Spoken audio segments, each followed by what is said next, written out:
Hey guys, welcome back to the Biting Ants Garage, and I'm gonna say the Biting Ants Garage because a lot of guys, I know the name, it's spelled kind of weird, but the actual name is Biting Ants Garage, and it's a long story. You know, essentially I'm from Jamaica and everybody names their car there, and back then I had a 94 Toyota Starlet, which is a little black car, and it reminded me of a little ant, and in Jamaica we call these little black ants Biting Ants, so that's where my name came from. So anyways, you're back with the Biting Ants Garage. We're going to do another video today. If you haven't been caught up, we did a Gen 5 swap a couple years, like a year or two ago, and now we're working on a 2GR swap on an MR2. So putting these engines into the SW20 chassis, and I have my Gen 5. I'm sitting in the Gen 5 MR2 today, and it's been, I want to say, a little bit over a year that we did the swap, and I'm going to bring you guys in a second, show you how many miles we've put on the car since the swap, which I know I'm going to get some fire in the comment section for, but let me show you what's going on there. All right, so guys, as crazy as this sounds, it's been a little over a year, as I mentioned, that we did the swap, and check this out. I have put 372 miles on this engine since we did the swap, so I barely broke in the clutch. So we obviously replaced the oil when we did the swap. I know it's crazy as it sounds. There are some guys who actually do these swaps and don't replace anything, but we changed the oil. So right now I got oil in the engine that has 370 miles on it, but I'm going to replace it. And we're really doing this just to kind of check to see, make sure there's nothing suspicious when we drain the oil, and just a once over. It's a pretty inexpensive thing to do. So if you have a turbo MR2 with a Gen 5 and you're trying to figure out how to do an engine oil swap, you probably know already, but that's what we're going to do. I'll make it pretty quick so we don't bore you guys on it. And then we'll give you a little bit of update on the 2GR, what we have planned.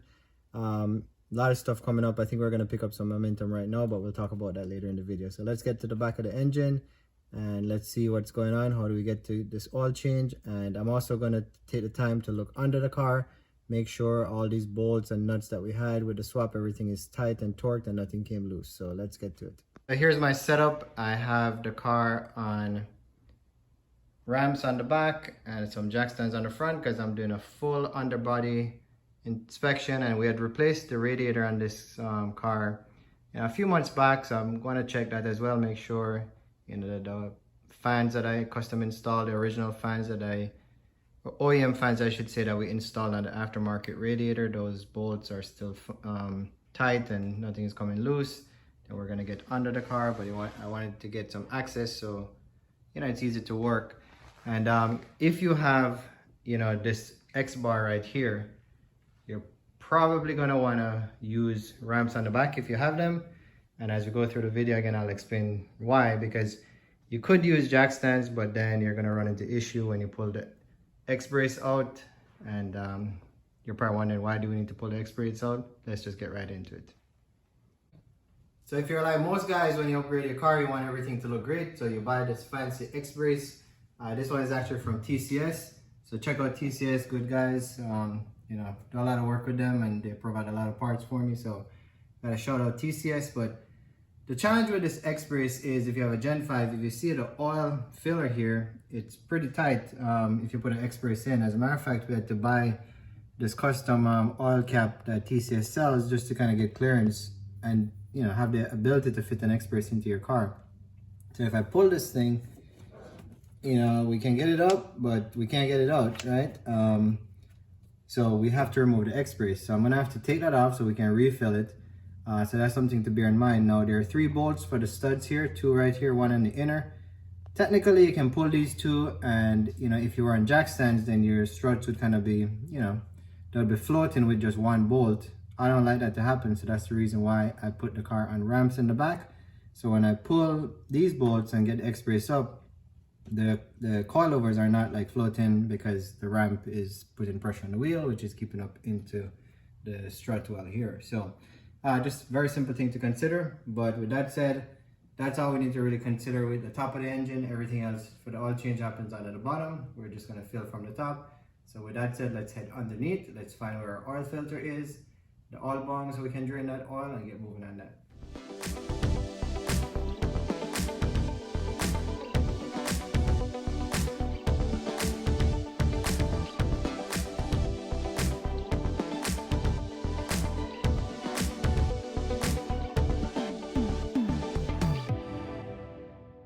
Heading on to the bottom of the car, so now we're looking at this nice, clean, really hasn't been driven in rain, so everything still looks clean. No oil leaks so far, everything looks pretty decent. So access seals are good right here, no leaks. Obviously, here's our oil bung, nice and dry. Our filter is under this cover, so I'm gonna have to get this cover down to get access to the filter. So I guess we'll start off by taking this cover off, so we have access to the filter. Then we're gonna pull the oil bung, remove the filter, drain the oil, and then we're just gonna, obviously put our bung back in, tighten everything up, do an inspection real quickly underneath here, go up top, fill, and that's pretty much an oil change. So there's really no need for you to bring your car in. Just do it at home, guys. Save yourself some money, have some fun doing it, and just knock your oil change out. So let me get some 10mm bolts are obviously holding in this plastic cover. You'll probably see them as I take them off here, but again, simple stuff. So let's get that off and get access to our oil filter, which is right on the front there.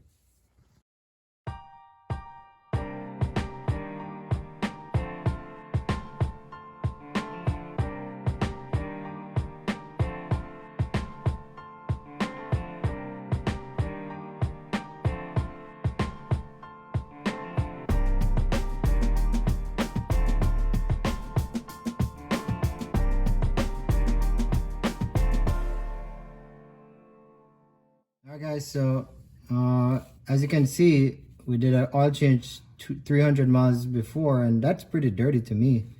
So I mean, the oil when we took it out wasn't that bad, but nevertheless, I think I kind of feel much better draining this oil right now, because although it's not a lot of miles, I mean, that's pretty black. So used engines from Japan, you never know what you're gonna get, but engine runs good. Just, I mean, it was clean in the valve cover and all of that, but nevertheless, I'm kind of happy I didn't wait much longer to replace this oil. So. All right, so the oil is drained, and I just kind of put the bung in so I don't create a mess. I obviously have to put a gasket on it and torque it, but we'll get back to that. Now I'm going to pull the filter, and you should be able to pull this by hand because we tighten it by hand, but I got tools, so I'm not even going to try to do the gym today. I'm just going to use my tool and pull this thing. Let's see. Try to do this as clean as possible so I don't have any oil that I have to clean up.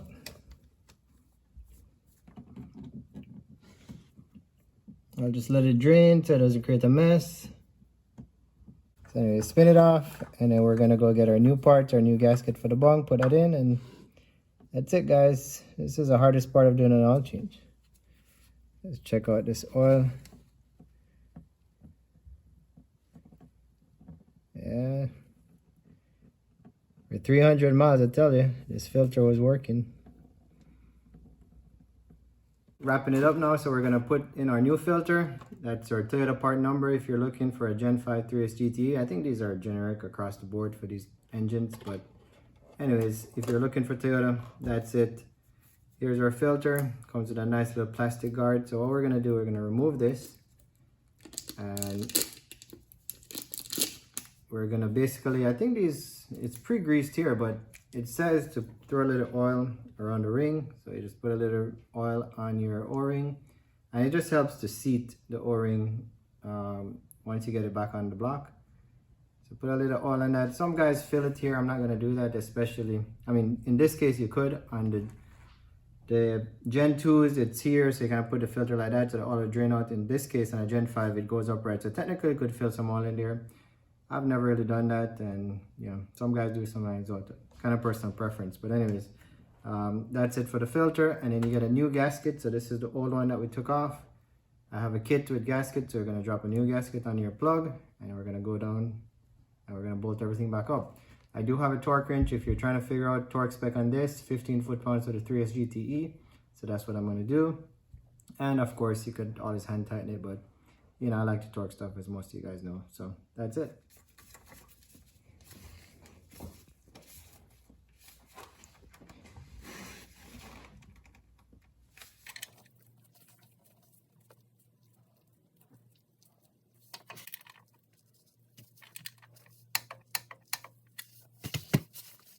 So this is gonna get recycled.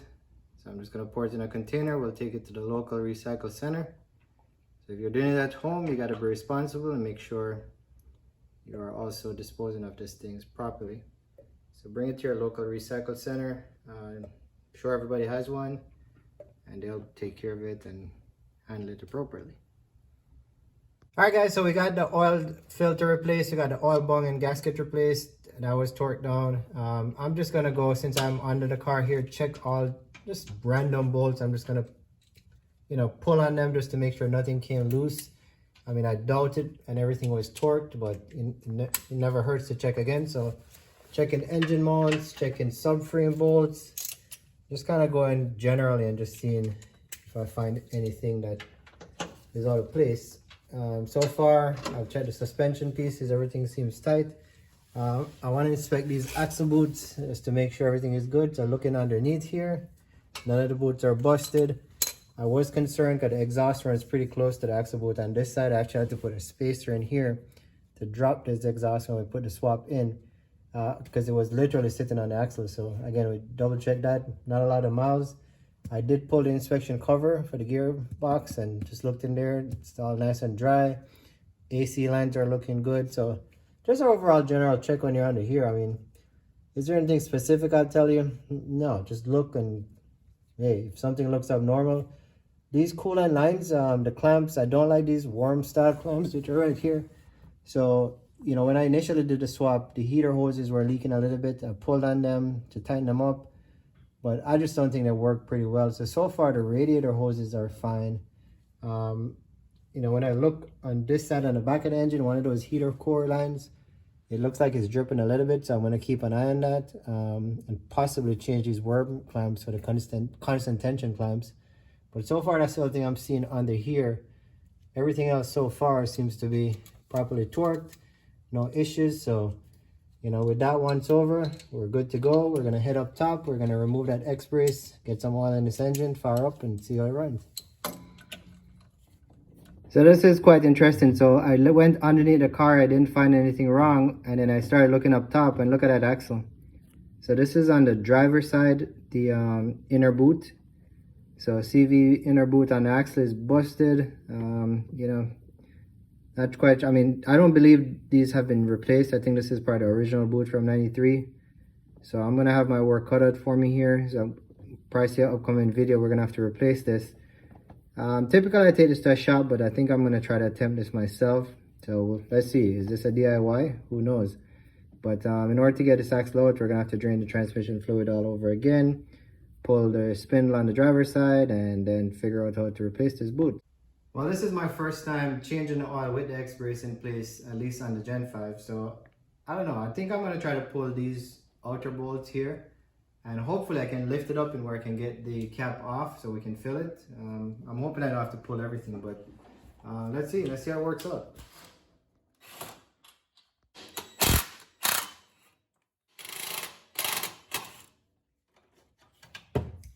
All right, so here's the disadvantage of having a hydraulic strut. When you lift it up, now you gotta have somebody hold it, or you gotta hold it while you're working. So yeah, something to consider.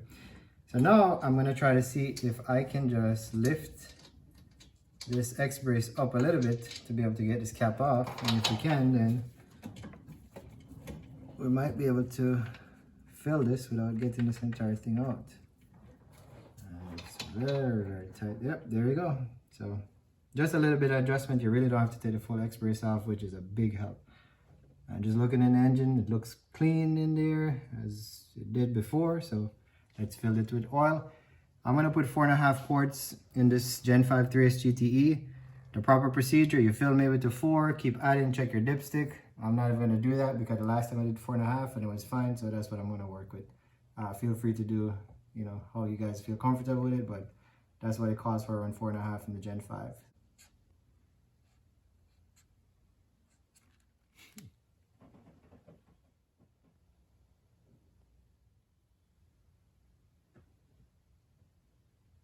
All right, so I'm gonna do this for my friend, and I'm gonna call his name out, Kevin Bell. So Kevin, check this out.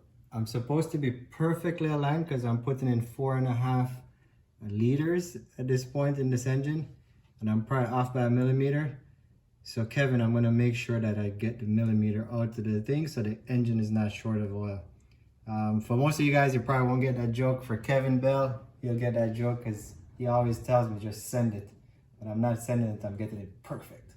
So for you guys who want to know exactly what it is, the Gen 5 calls for 4.5 liters or 4.75 quarts. I went ahead and put 4.75 quarts in here because, you know, there's still some oil in the engine, and I didn't even warm this engine up before I drained the oil, which typically you would. So I think I'm going to be fine with that. You can always confirm on your dipstick when you're done, which is right here, this little yellow guy right here. But I know this is going to be fine. So just so you guys have the specs. So now we're just going to get our cover back on. We're going to fire it up. Now we still have to put the covers back on the bottom. I'm not going to bore anybody with that. It's just a couple 10mm bolts just to get the plastic on. But I'll start her up, make sure all that goes off, runs fine, and then we'll just, you know, check, make sure there are no leaks by the oil filter area or the oil bung, and then get our plastics on, and that's our oil change.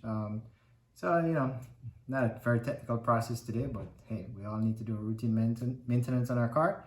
So that's it. Now, in the meantime, I know a lot of you guys are here for the 2GR build, so let me just show you right over here real quickly. 2GR is not gone, it's still alive. We obviously have to get that axle fixed on the Gen 5 here. But here is my wire harness. I kind of got some stuff back. So I have this, well, I have all of this. And it's just sitting on top of the engine. I am going to clean this up because, you know, you get it back, it's a little bit dirty and we want to get it clean.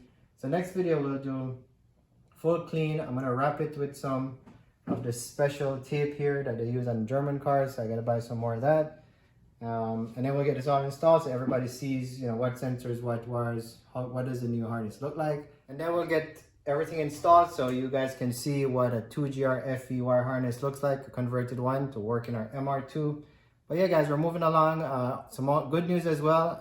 I heard from TCS that the Y pipes are going to be in pretty soon. So I'm hoping within the next 2 weeks here I can get all the remaining parts I need and just kind of get this build moving forward. So we'll wrap that up. I should be getting a hold of a lift this weekend so we can start doing the modifications to the block. And, you know, with the rest of the parts that I have pending, once I get those in, we'll bring the car in, start ripping the old engine out and just kind of moving ahead. So stay tuned, more exciting stuff coming up. Thank you guys for watching. I'll catch you guys on the next one. All right, so first start, we're going to see if this oil light goes off. There it is, and it's out. So now we're going to just let it run for a little bit, check if there are any leaks.